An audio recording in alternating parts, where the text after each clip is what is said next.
Sir, நாங்கள் வேணும்னு பூங்குடிய பரீட்சைக்கு அனுப்பாமல் இல்லை சார். தாலி பிரித்து கோக்கிறத இன்னொரு நாள் வைக்க முடியாது சார். இதுக்கப்புறம் வைக்கிறதுனா என் அம்மா உயிருக்கே ஆபத்துன்னு ஜோசியர் சொல்லியிருக்காரு சார். அட என்ன தம்பி பேசுறீங்க? இந்த காலத்துல போய் ஜோசியக்காரன் சொன்னா குடுகுடுப்பக்காரன் சொன்னான்னு சொல்லிட்டு இருக்கீங்க. ஏன் சரவணன், அந்த பொண்ணு இத்தனை வருஷம் கஷ்டப்பட்டு படிச்சிருக்கா, போராடி இருக்கா. அவ நல்லபடியா எக்ஸாம் எழுதணும்னு சொல்லி இந்த சடங்கு சம்பிரதாயம் எல்லாம் மண்ணுன்னு தூக்கி வீசி இருந்தீங்கன்னா நான் உங்களை பெருமையா பேசியிருப்பேன். இங்க பாருங்க தம்பி, ஒரு விஷயம் நல்லா புரிஞ்சுக்குங்க. ஜெர்மன்ல ஜப்பான்ல எல்லாம் ஜாதகம் பார்ப்பாங்களான்னு தெரியாது. அவங்க எல்லாம் நல்லா இல்ல. உங்க மேல நான் பெரிய நம்பிக்கை வச்சிருந்தேன் சரவணன். சார், அந்த நம்பிக்கையை கண்டிப்பா நான் காப்பாத்துவேன் சார். இப்ப கூட பூங்குடி கிட்ட கேட்டு அவ சரின்னு சொன்னதுக்கு அப்புறம் தான் சார் இந்த ஏற்பாடே பண்ணியிருக்கோம். சார், இந்த ஒரு தடவை மட்டும் அட்ஜஸ்ட் பண்ணிக்கங்க. இனிமே இந்த மாதிரி நடக்காம நான் பாத்துக்கிறேன். கண்டிப்பா நான் பூங்குடி படிக்க வைப்பேன் சார். அதுல உங்களுக்கு எந்த சந்தேகமும் வேணாம். ஏங்க விடுங்க, எதுவா இருந்தாலும் நம்ம பூங்குடி கிட்ட பேசிக்கலாம்.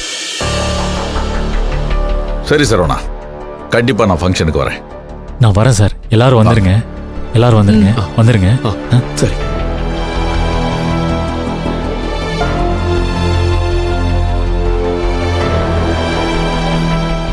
என்னங்க இது?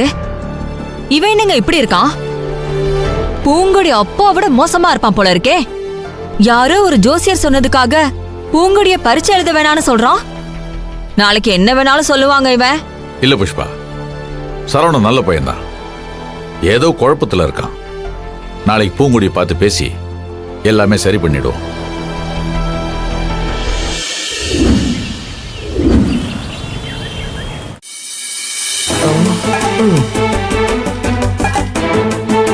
டேய், என்னடா மசமசன்னு வேலை பாக்குறீங்க? கொஞ்சம் சீக்கிரமா வேலையை பாருங்கடா. காலையில இருந்து எவ்வளவு வேலை பார்த்துட்டு இருக்கோம் தெரியுமா? டேய், கூட கூட பேசிக்கிட்டு முதல்ல வேலையை பாடுறா. என்னப்பா, வேலையெல்லாம் சரியா நடக்குதா? டேய், இவனுங்களை எல்லாம் வச்சுட்டு ஒண்ணும் முடியலடா. வேலையே பார்க்க மாட்டேங்கிறானுங்க. அப்படியே கிடக்கு. நீ வா, வந்து வேலையை பாரு சீக்கிரம். பெரிய கவர்மெண்ட் வேலை ராஜினாமா பண்ணிட்டு போறாரு. டேய், வாயை மூடிட்டு வேலையை பாடுறா. புடுறாத. டேய், அப்பாக்கும் பிள்ளைக்கும் ஒரே டயலாக் தான். ஆமா. டேய், ஒழுங்கா வேலையை பாக்குறியா இல்லையா? டேய், சீக்கிரம் வச்சுட்டு வாடா. குடுமா. அக்கா, அண்ணா இதை உள்ள வைக்க சொன்னாரு. சரிங்கக்கா.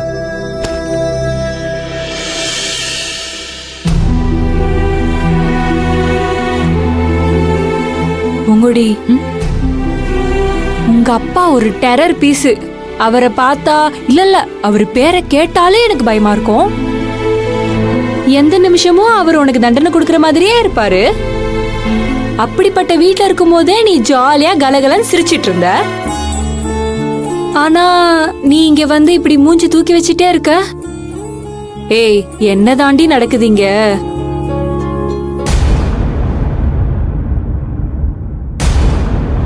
ஏய், என்கிட்ட கூட சொல்ல மாட்டியா?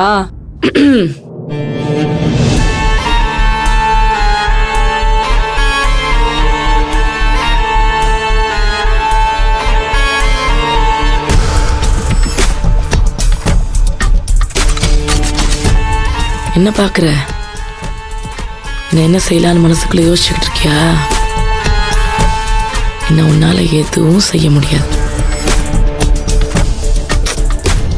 ஃபங்க்ஷனுக்கு ரெடி ஆயிட்டு போல. ஷோ பாவம், நீக்கு உன்னால பரீட்சை எழுத முடியாதுல்ல. என்னங்க இது? மதியம் தான் நல்ல நேரம் இருந்துச்சுல்ல, அப்ப ஃபங்க்ஷனை வச்சிருக்கலாம்ல. நான் போய் எக்ஸாம் எழுதிட்டு வந்திருப்பேன்ல. பரீட்சை எழுதவே கூடாதுங்கிறதுனால தான் நீ ஃபங்க்ஷனை காலையில வச்சேன். அதுக்கப்புறமும் பரீட்சை எழுத போகணும்னு கிளிப்புள்ள சொல்ற மாதிரி சொல்லிட்டே இருந்தா. இந்த பரீட்சை மட்டும் இல்லடி, இனிமே நீ எந்த பரீட்சையும் எழுத முடியாது. பின்னாடி பக்கம் போனா இந்த மண் வெட்டி கடப்பாரெல்லாம் இருக்கும். அதை எடுத்து ஆழமா குழி தோண்டி உன் ஆசை எல்லாத்தையும் போட்டு புதைச்சிட்டு வந்துரு. என்ன பாக்குற? சரி, சீக்கிரம் ரெடி ஆயிட்டு வந்துரு. ஃபங்க்ஷன் ஆரம்பிக்கணும்ல. காலேஜில் வைக்கிற பரீட்சையோட நான் வைக்கிற பரீட்சை ரொம்ப கடுசா இருக்குல்ல. வைக்கிறது யாரு? மகேஸ்வரி. வரட்டா?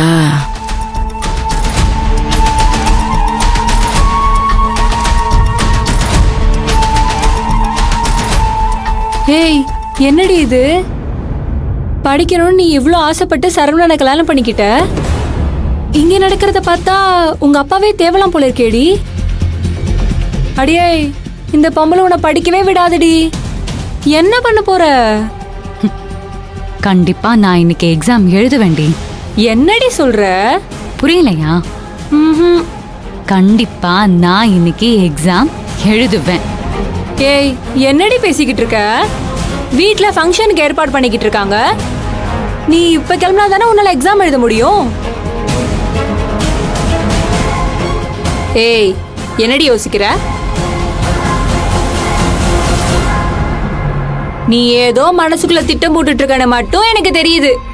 ஆனா என்ன திட்டம்னு தான் தெரியல. ஏய், எக்ஸாம் எழுத போறேன்னு சொல்றியே, அப்போ இந்த ஃபங்க்ஷனு? அங்க போனா நீ இங்க இருக்க முடியாதுடி. இங்க இருந்தா அங்க போக முடியாதே. ஃபங்க்ஷனும் நடக்கும்னு சொல்ற, எக்ஸாமும் எழுத போறேன்னு சொல்ற.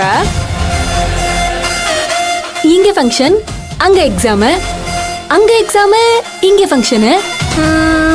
ரெண்டு இடத்துலயும் எப்படி ஒரே ஆள் இருக்க முடியும்? ஒருவேளை டபுள் ஆக்ஷனோ? ஏய், எப்படி இருக்க முடியும்?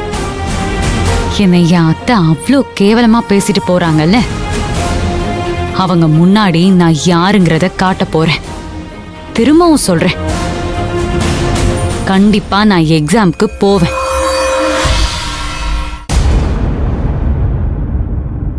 டேய் குட்டி பேபி, சொல்லுங்கண்ணே. அந்த மாலையை ஒழுங்கா கட்டுறா.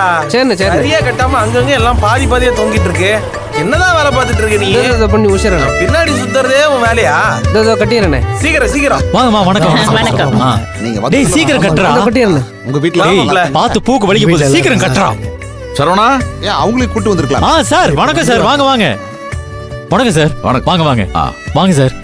அப்பா யார் வந்திருக்காங்கன்னு பாருங்க. வாங்க சார். தம்பி வணக்கம். ஐயா, வாங்க வணக்கம். வாங்க வாங்க சார் உட்காருங்க சார். உட்காருங்க. சார் என்ன சார் சாப்பிடுறீங்க? அதெல்லாம் எதுவும் வேணாம். டேய் ராஜேஷ், போய் ஜூஸ் எடுத்துட்டு வா. சரிண்ணே. இல்ல இல்ல வேணாம் வேணாம். சார் ஏதாவது அதெல்லாம் குடிங்க சார். சாப்பிட மாட்டேன். சார் மோராவது குடிங்க சார். டேய் போய் மோர் எடுத்துட்டு வா. சரி. இருக்கட்டும் தம்பி, அதெல்லாம் அப்புறம் பாத்துக்கலாம். நீங்க போய் ஏதாவது வேலை இருந்தா பாருங்க. அப்படிங்களா சார்? அப்பா நீங்க பேசிட்டு சரிப்பா, இருங்க, நான் சரிப்பா. வந்துடுறேன். நீ வேலையை பாரு. டேய் வா, இளநீ சரி, எடுத்துட்டு நான் வரலாம். டேய் சீக்கிரமா கட்டி சரி, முடி. நீ வா போடா. வா வா சீக்கிரம் வா. அப்புறம் தம்பி, ஐயா, நான் ஒண்ணு கேக்குறேன்னு தப்பா எடுத்துக்க கூடாது. ஐயோ என்னங்க நீங்க, எதா இருந்தாலும் வெளிப்படையா கேளுங்க. ஐயா, இன்னைக்கு பூங்குடிக்கு செமஸ்டர் எக்ஸாம் இருக்கு. தெரியும் எனக்கு. ஐயா, பூங்குடி இந்த உலகத்துல ஆசைப்பட்ட ஒரே விஷயம் படிப்பு மட்டும்தான். அதுவும் தெரியுமியா. எல்லாம் தெரிஞ்சு நீங்களே இப்படி பண்ணலாமா? சரவணன் எங்க வீட்டுக்கு வந்திருந்தப்ப ஜாதகம் ஜோசியம் சொல்லி ஏதேதோ சொல்ற. அப்படி எனக்கு அப்படியே பகீர் ஆச்சியா. இன்னும் சொல்ல போனா பயமாயிடுச்சு. இங்க பாருங்க ஐயா, உங்களுக்கு ஜோசியத்தில் நம்பிக்கை இருக்கலாம், அதை நான் தப்புன்னு சொல்லல. ஆனா அதுக்காக பூங்குடி ஆசையில மண்ணள்ளி போடுறது எப்படியா நியாயமா இருக்கும்? இல்ல அது இங்க பாருங்கயா, இப்ப கூட ஒண்ணு கெட்டு போயிடல. நீங்க நினைச்சா நடக்கும்யா. இந்த ஃபங்க்ஷன் ஒரு 3